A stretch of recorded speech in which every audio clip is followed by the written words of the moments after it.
नमस्कार दोस्तों, आज मैं आप लोगों के साथ एक्सप्लेनेशन लेकर उपस्थित हुआ हूं और ये प्रोज का एक्सप्लेनेशन है।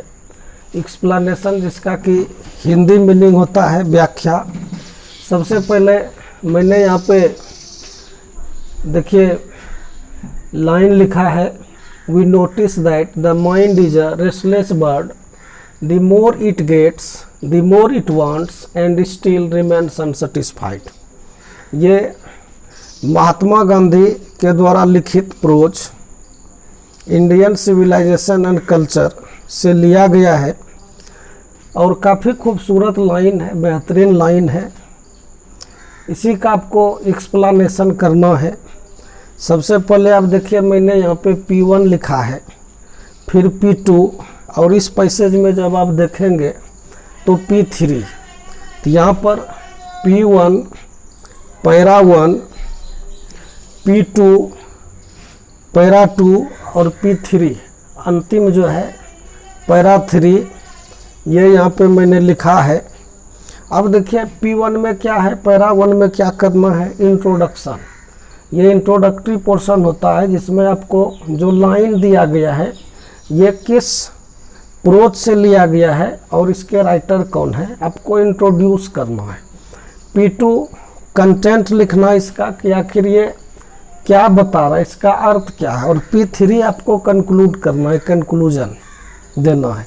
ये आप लोगों को मैं एक्चुअल में एक टेक्निक बता रहा हूँ, जिस टेक्निक के सहारे, जिस टेक्निक के माध्यम से आप किसी भी प्रोज का बेहतर वे में आंसर कर सकते हैं। आप एक बार टेक्निक यदि सीख लेते हैं तो कोई भी प्रोज आपका एग्जाम में आ जाए आप उसको कर सकते हैं। सिर्फ आपको P2 पर फोकस करना होगा। P1 और P3 को आप एक बार याद कर लीजिए, इसके बाद आप लिखते रहिए, प्रैक्टिस करते जाइए। फिर क्या होगा ना, आपका खुद का स्टाइल, खुद का टेक्निक विकसित हो जाएगा। चलिए देखते हैं हम यहाँ से। These lines have been taken, extracted, cited from Mahatma Gandhi's well known prose. These lines यानी ये जो पंक्तियाँ हैं, कहने का मतलब है कि इन पंक्तियों को लिया गया है। हैव बीन टेकन, या तो आप टेकन लिखिए या फिर एक्सट्रैक्टेड या फिर साइटेड, तीनों में कुछ लिख सकते हैं, एक लिख सकते हैं, जो आपकी मर्जी हो। आप जब लिखने लगेंगे तो आप खुद से भी यहाँ कर सकते हैं, हेर फेर कर सकते हैं। लिटरेचर में यही होता है, कुछ भी फिक्स नहीं है। आप अपने अनुसार से जो है ना, अपने शब्दों में लिखिए।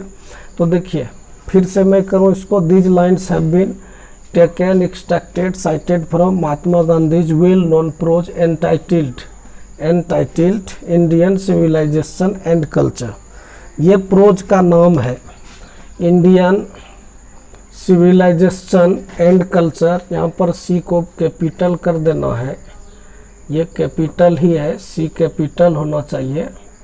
चूँकि टाइटल है उसका लिख रहा है, इसको आप जो है ना डबल या सिंगल इन्वर्टेड कॉमा से घेर के अंडरलाइन कर दीजिए। ये राइटर है M.K. गांधी, आप इसको जो है ना अंडरलाइन कर दें। तो इस चीज़ पर ध्यान देना है। यहाँ I capital, C capital, C capital. देखिए फिर, as a famous writer of his time M.K. Gandhi holds an immortal place in the realm of prose writing. कहने का मतलब है, as a famous writer of his time, अपने समय के प्रसिद्ध लेखक के रूप में M.K. Gandhi, Mahatma Gandhi holds an immortal place, एक जो है ना अविस्मरणीय अमर स्थान रखते हैं in the realm of prose writing, यानी प्रोज राइटिंग लेखनी के क्षेत्र में, प्रोज लेखनी के क्षेत्र में। कहने का मतलब हुआ कि गद्य लेखनी के क्षेत्र में गांधी जी एक महत्वपूर्ण स्थान रखते हैं, सम्मानित स्थान रखते हैं, अविस्मरणीय प्लेस रखते हैं, एक अमर स्थान रखते हैं। He has tried to express his view, इन्होंने प्रयास किया। He has tried, present perfect tense, इन्होंने प्रयास किया टू एक्सप्रेस, मतलब अपने बात को रखने का, व्यक्त करने का, हिज व्यू, विचार को, about Indian civilization and culture, भारतीय सभ्यता और संस्कृति के विषय में। मान के चलिए आप एग्ज़ाम में ये याद करके गए, तैयारी करके गए, और इसके जगह पे लाइन्स आपको दूसरा पूछ दिया।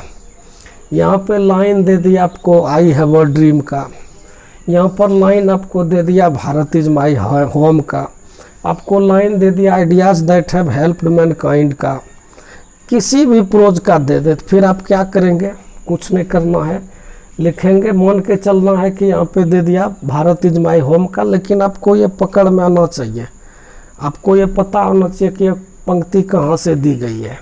तो क्या करेंगे, माना कि यहाँ पे दिया भारत इज माई होम का लाइन, क्या करेंगे, these lines have been taken extracted cited from, यहाँ कर देंगे भारत इज माई होम के राइटर का नाम doctor Zakir Hussain, well known prose entitled Bharat is my home.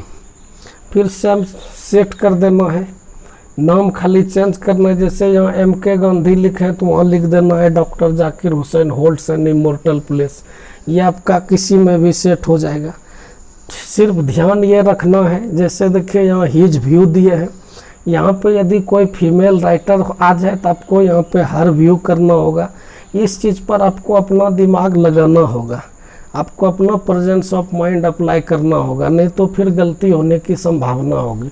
इस तरह से पैरा 1P1 में क्या होता है, इंट्रोडक्शन आपने दे दिया कि किस कवि किस जो है ना प्रोज से ये लाइन उद्धृत है, कहाँ से लिया गया और इसके लेखक कौन है और ये क्या कहना चाहते हैं, ये बात आपने समझा दिया, आप समझ रहे हैं और एग्जामिनर को समझ में आएगा कि बच्चे इस चीज़ को जान रहे हैं। P2 में आपको इसका अर्थ ले, इसमें क्या करना है ना, P2 में आपको जैसे P1 में आपने इसको इंट्रोड्यूस कर दिया, जैसे आप इसको इंट्रोड्यूस कर दिए, कहने का मतलब है कि किस चैप्टर से ये लिया गया है, तो आपने लिख दिया ये लाइन जो है महात्मा गांधी के इंडियन सिविलाइजेशन एंड कल्चर से है, एम के गांधी इसके राइटर हैं। ज़रूरी नहीं जैसा मैंने बताया इसी तरह से आप लिखिए, मैं एक तरकीब सिखा रहा हूँ, एक टेक्निक सिखा रहा हूँ, तरीका, आप अपने से लिखिए, जितना प्रैक्टिस करेंगे उतना बेहतर होगा। अब जैसे कि यहाँ देखिए दिया हुआ here in the given lines the author, कहने का मतलब है कि यहाँ जो है ना दिए गए पंक्ति में लेखक द ऑथर आप लिखे expresses, presents, represents, wants to say, क्या कहना चाहते हैं ये। अब इस लाइन का आपको यहाँ क्या करना है ना, अर्थ दे देना है, जो ये है इसका अर्थ इसमें लिख देना है। जैसे देखिए we notice that the mind as a restless bird, the more it gets the more it wants and still remains unsatisfied. हम पाते हैं कि मस्तिष्क एक बेचैन पक्षी है, जितना ज़्यादा ये पाता है उतना ज़्यादा चाहता है, एंड स्टिल रिमेन्स अनसेटिस्फाइड, फिर भी जो है ना बहुत ज़्यादा चाहने के बाद और पाने के बाद भी ये असंतुष्ट रहता है। तो आपको इसका अर्थ यहाँ पे लिख देना है।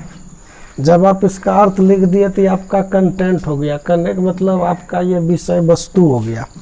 और लास्ट सेक्शन जो है, अंतिम जो है पैरा थर्ड, आप देखिए जिसको कि कंक्लूजन कहते हैं, कंक्लूड करना है आपको। आप बता रहे हैं कि लाइन आपको कैसा लगा। देखिए 10 इस प्रकार, the lines are unique in ideas, विचार में ये लाइन कैसा है, विचारों में ये लाइन अद्वितीय है।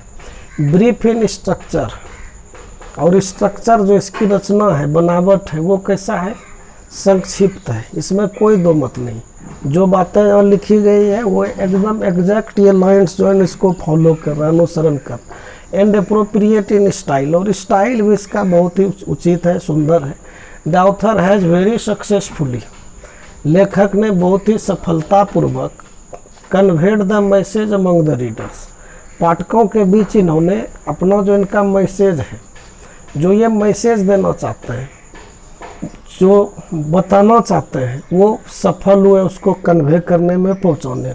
The lines are so suitable that nothing can be removed और रिप्लेस्ड फ्रॉम देम, और ये पंक्ति इतने सुंदर हैं, इतने अच्छे हैं, इसकी बनावट रचना इतनी अच्छी है कि इसमें कुछ भी जो है हटाने की ज़रूरत नहीं, रिप्लेस करने की ज़रूरत नहीं है। रियली, सचमुच, वस्तुतः, वास्तव में it is a super piece of literature, ये साहित्य का जो है ना शानदार हिस्सा है, शानदार भाग है। और ये नो केवल जो है ना आप देख सकते हैं इसमें कि ये यहाँ पे कोई बनावटी बातें नहीं लिखी गई है, जो स्पष्ट है, एकदम सिंपल और लुसिड सरल भाषा है। और इसको एक बार जब आप पढ़ते हैं ना, सीखते हैं ना, तो ये आपको इंस्पायर करता है, काफ़ी इंस्पायरिंग लाइन है।